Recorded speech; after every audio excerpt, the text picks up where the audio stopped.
વડાપ્રધાન મોદીનો આજે 75મો જન્મદિવસ. અમદાવાદ નમો સ્ટેડિયમ ખાતે બ્લડ ડોનેશન કેમ્પ. ગૃહ રાજ્યમંત્રી હર્ષ સંઘવી ઉપસ્થિત રહ્યા. સવારે 7 થી સાંજે 7 વાગ્યા સુધી આ રક્તદાન કેમ્પ ચાલશે. 50 સંસ્થાઓ સાથે મળી મેગા રક્તદાન કેમ્પ યોજશે. દેશભરમાં પીએમના જન્મદિવસ પર આ સેવાકીય પ્રવૃત્તિ ઠેર ઠેર થઈ રહી છે.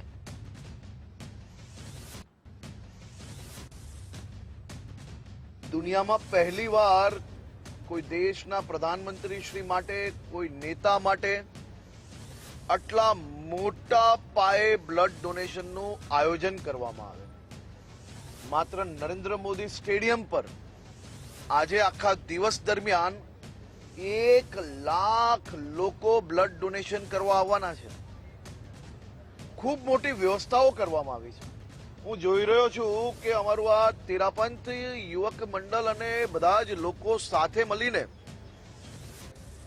છેલ્લા 2 મહિનાથી રાત દિવસ એક કરીને આ માનવતાના કાર્યને સફળ બનાવવા માટે પ્રયાસ કરી રહ્યા છે. હું અહીં આજે એમનો આભાર માનવા આવ્યો છું, એમને અભિનંદન આપવા આવ્યો છું કે આ માનવતાનું કાર્ય આ જ રીતે વધુમાં વધુ આગળ વધારે. આખા ભારત દેશમાં મંડળ દ્વારા 7500 જગ્યા ઉપર આજે બ્લડ ડોનેશનનો કાર્યક્રમ કરવામાં આવ્યો છે.